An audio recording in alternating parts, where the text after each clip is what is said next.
Bismillahirrahmanirrahim. Falënderimet Allahut Zotit të gjithësisë dhe salavatet e përzemërta Muhammedin a.s. në ditën e bekuar të Xuma të datës 21 gusht 2026 apo 8 Rabiul Awwal 1448 Hijri. Çfarë vërtet kërkon Islami nga ne besimtarët sa i përket sjelljes së mirë në përditshmëri e si sillemi ne në të vërtetë është një temë shumë e ndjeshme. Por, nëse nuk e marrim seriozisht, do të ketë pasoja në këtë botë, sidomos në botën tjetër. Ne e dim shumë mirë se çfarë është Islami dhe çka thot ai për sjelljen e mirë. Se duhet të flasim të vërtetën, se nuk duhet të përgojojmë, se duhet të respektojmë prindërit, se duhet të jemi të drejtë, se duhet të ndihmojmë fëmijën, se duhet të falim njerëzit, se nuk guxojmë të fyejmë, se duhet të mbajmë premtimet tona, se duhet të fitojmë pasurinë në mënyrë halal, pa u shkaktuar dëm të tjerëve dhe shumë e shumë gjëra tjera. Pyesim, sa nga ajo që dim shihet në sjelljen tonë? Ose, pak më rrept, çfarë vlere ka dituria jonë nëse ajo nuk e ndryshon sjelljen tonë?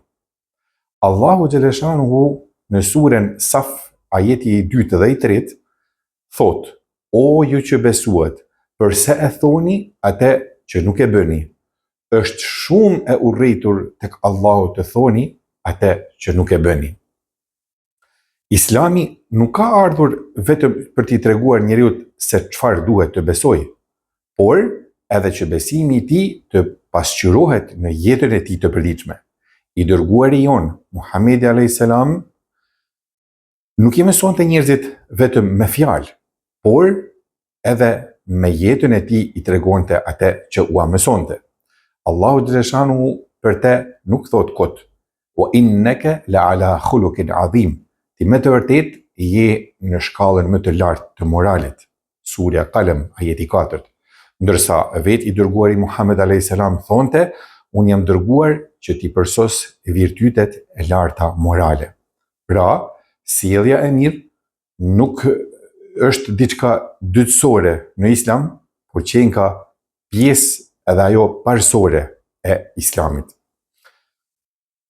Pyesim përsëri, çfarë ndodh kur dikush falet shumë, agjëron dhe flet për fenë, por në të njëjtën kohë i fyen njerëzit, i mashtron, i përgojon, i gënjen, nuk i respekton prindrit ose i bën ndonjë padrejtësi?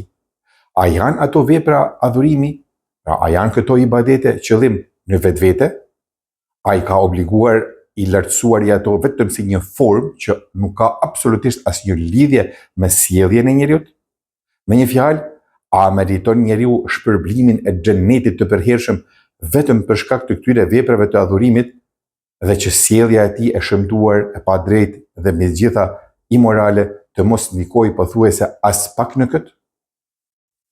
Të dërguarin alayhi salatu vesselam e pyetën për një grua e cila rregullisht falej, agjëronte dhe jepte sadaka, por i shqetësonte fëmijët e saj me gjuhën e saj, dhe ai për atë tha: "Nuk ka hajër në te, ajo është prej banorëve të zjarrit."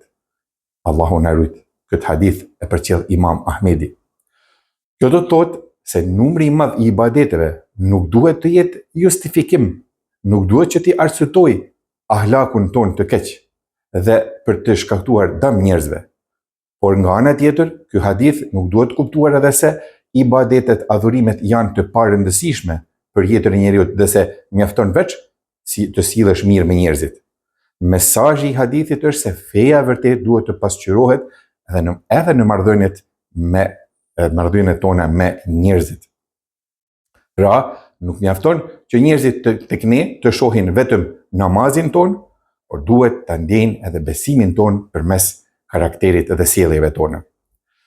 Një tjetër gjë që nuk duhet të harrojmë është se ahlaku i mirë, sjellja e mirë, nuk nënkupton vetëm shmangjen e sjelljeve të këqija, por edhe bërjen e vazhdueshme të punëve të mira, siç është të telefonosh dikën që është në vështirësi, ta vizitosh të sëmuarin, ta ndihmosh fëmijën, të falësh kur ke mundësi që njerëzve t'i hakmerrësh, të jesh gjithmonë në shërbim t'i kryesh dikujt një nder pa kërkuar kompenzim etj.